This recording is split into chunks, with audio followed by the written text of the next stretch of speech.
Assalamualaikum warahmatullahi wabarakatuh. Selamat datang kembali teman-teman dan para sahabat misteri, tentunya di channel Alam Astral Official. Masih bersama saya sendiri, Epi. Terima kasih yang sudah klik video ini dan sudah mensupport channel ini, tentunya channel yang akan membawakan kisah-kisah misteri nyata. Oke, pada kesempatan kali ini saya akan membawakan sebuah kisah misteri yang menceritakan tentang makhluk gaib yang berwujud seperti bola api yang menyala dan terbang. Sosok ini hanya muncul di waktu-waktu tertentu saja. Tapi ada salah seorang warga yang melihat sosok ini muncul pada malam hari di pematang sawah. Oke, langsung saja ke ceritanya. Diceritakan pada sore itu langit nampak gelap, memberikan tanda-tanda akan turunnya hujan. Di sebuah rumah bilik bambu hidup satu keluarga sederhana. Panggil saja namanya Pak Jumaidi. Ia adalah seorang petani yang hidup bersama istri dan kedua orang anaknya. Mereka tinggal di sebuah rumah yang sederhana, dan dindingnya masih menggunakan bilik bambu. Singkatnya, waktu sudah menjelang malam dan hujan pun turun dengan deras. Kebetulan waktu itu padi sedang musim berbunga. Jadi otomatis sudah bisa ditebak pada musim-musim seperti itu banyak ikan-ikan gabus babon yang rata-rata sedang bertelur. Dan otomatis pada malam hari ikan-ikan gabus babon akan keluar dari sarangnya untuk mencari makan. Seperti kodok-kodok kecil atau keong-keong yang masih muda. Ikan-ikan ini akan muncul dan mencari makan ke tepi-tepi sawah tertentu. Pak Jumaidi ini berniat mengobor ikan gabus di matang sawah. Malam itu juga Pak Jumaidi mengajak tetangganya, sebut saja namanya Pak Maman. Hingga hujan sedikit reda, hanya gerimis-gerimis mengguyur pepohonan yang rimbun dan membuat hawa dingin serta jalan-jalan menjadi licin. Di tengah gelapnya malam, Pak Jumaidi dan Pak Maman terus melajukan langkah kakinya menerobos dinginnya malam. Dengan lampu Petromax, mereka berjalan membelah gelapnya malam. Tiba di mana letak sawah yang dikiranya memang sarang ikan-ikan gabus itu berada. Tepatnya di sawah yang dinamakan Tanah Pelayangan, yang sudah dipastikan terkenal wingitnya sawah yang berada di area Tanah Pelayangan ini oleh warga sekitar. Pak Jumaidi dan Pak Maman tanpa pikir panjang langsung menyusuri tiap-tiap sawah yang mereka lalui dengan teliti dan seksama. Mereka memperhatikan gerakan dalam air di kubangan di setiap area batang pohon padi ini tumbuh. Karena disitulah ikan-ikan gabus biasanya bersembunyi. Berbekalkan Petromax dan sabit, mereka berdua secara pelan-pelan mengamati, dan benar saja tidak beberapa lama Pak Jumaidi melihat ada bergerakan. Lalu diikutinya dan seekor ikan gabus babon pun terlihat. Dengan sigap Pak Jumaidi langsung menebas ikan itu dengan sabit yang ia bawa. Dan saking asiknya mereka berdua berburu ikan yang memang lumayan banyak ikan gabus yang keluar malam itu. Karena juga hujan gerimis, banyak kodok-kodok kecil yang keluar dari sarang yang membuat ikan-ikan tersebut juga semakin banyak yang keluar untuk mencari makan. Tanpa terasa, Pak Jumaidi dan Pak Maman sampai di mana lokasi tanah pelayangan yang dianggap wingit itu.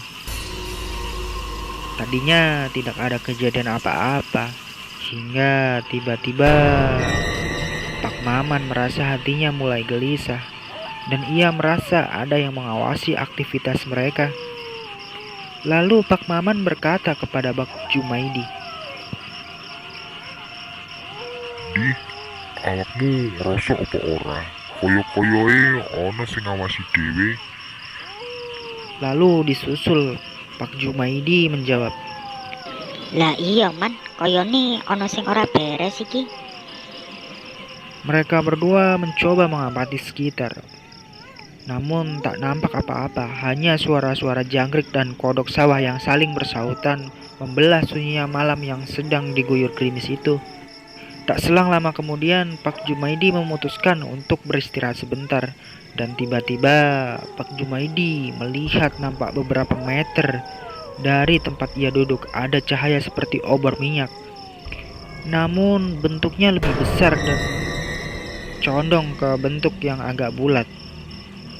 Tepatnya seperti bola api yang menyala dengan kobaran api yang sangat terang. Bola api itu bergerak ke arah mereka yang membuat Pak Jumaidi mulai ketakutan. Lalu seketika Pak Jumaidi memanggil Pak Maman yang memang dari tadi masih mengobor ikan di pematang sawah. Atas panggilan Pak Jumaidi dengan tangan yang menunjuk ke arah benda itu berada yang sontak membuat Pak Maman mengarahkan pandangannya ke arah bola api tersebut. Sontak Pak Maman lalu berlari tanpa arah hingga mengobrak-abrik tanaman padi di sekitarnya. Namun Pak Maman ini sudah tak peduli lagi akan hal itu, akan rasa ketakutannya itu lebih besar. Mereka kocar-kacir karena mencoba lari dari bola api tersebut, yang ternyata sosok itu terbang di belakang mereka. Mereka terpencar. Pak Jumaidi lari ke arah perkebunan pisang milik warga di dekat pematang sawah. Sedang Pak Maman berlari tanpa arah yang tanpa disadari malah mengarah ke arah pemakaman. Yang ternyata makhluk bolak api itu mengejar si Pak Jumaidi. Dengan lari yang sebegitu kencangnya, tanpa disadari Pak Jumaidi ini menabrak pohon pisang dan refleks langsung memeluk pohon pisang tersebut dengan sangat erat karena saking ketakutannya sambil memejamkan matanya. Yang sekejap makhluk itu menjauhi Pak Jumaidi, lalu beralih ke di mana tempat Pak Maman ini berada. Pak Maman malah masuk area pemakaman dan bersembunyi di pondok tempat menyimpan keranda. Pak Maman ini dengan badan yang gemetar sambil jongkok di sebelah keranda yang ada di situ. Tanpa disadari, awalnya Pak Maman di tengah-tengah ketakutannya itu mencium bau wangi kamper yang menyengat. Tapi tak dihiraukan oleh Pak Maman.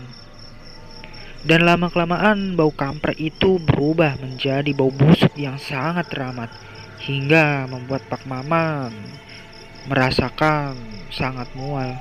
Dan seketika itu juga bulu kuduk berdiri yang tersadar di belakang Pak Maman. Sudah berdiri sosok berbalut kain lusuh dan di atas kepala hingga ke bawah terikat beberapa tali yang baru sadar Pak Maman menoleh ke belakang. Dan ternyata sosok itu adalah sosok pocong yang sudah berdiri di depan Pak Maman hanya beberapa meter dari tempat ia jongkok tadi. Seketika itu juga Pak Maman tak sadarkan diri. Dan keesokan paginya ada warga yang hendak ke sawah dan tidak sengaja melihat Pak Maman ini dan langsung membangunkannya. Sontak ia terbangun dan menceritakan apa yang ia alami semalam bersama Pak Jumaidi.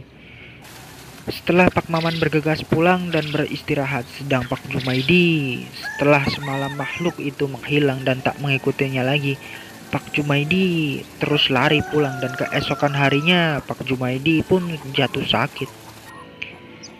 Menurut warga di daerah situ mengatakan bahwa makhluk berbentuk bola api itu akan menyerang siapapun yang ditemuinya dengan cara menggelitikinya hingga lemas. Diceritakan makhluk ini berwujud kepala seperti kepala manusia, namun dengan api yang menyala menyelimutinya. Dan jika ingin menggelitiki maka akan keluar tangan dari makhluk itu. Dan jika sudah terkena gelitikan hanya dua kemungkinan. Kalau tidak gila maka akan meninggal dunia setelahnya. Tapi untungnya Pak Jumaidi dan Pak Maman tidak sampai terkena gelitikannya. Dan alasan mengapa makhluk itu menjauh ketika Pak Jumaidi memeluk pohon pisang, diketahui juga bahwa makhluk itu takut dengan yang namanya pohon pisang. Dan warga sekitar menyebut makhluk tersebut dengan sebutan hantu Kemamang. Dan cerita pun selesai. Oke, terima kasih yang sudah menyimak cerita kali ini. Semoga para sahabat dan teman-teman terhibur dengan kisah misteri yang saya bawakan kali ini. Dan terima kasih juga yang sudah support dan dukung selalu channel ini. Sampai ketemu lagi di kisah-kisah misteri nyata di video-video selanjutnya bersama saya, Epi. Saya undur diri, salam satu misteri dan wassalamualaikum warahmatullahi wabarakatuh.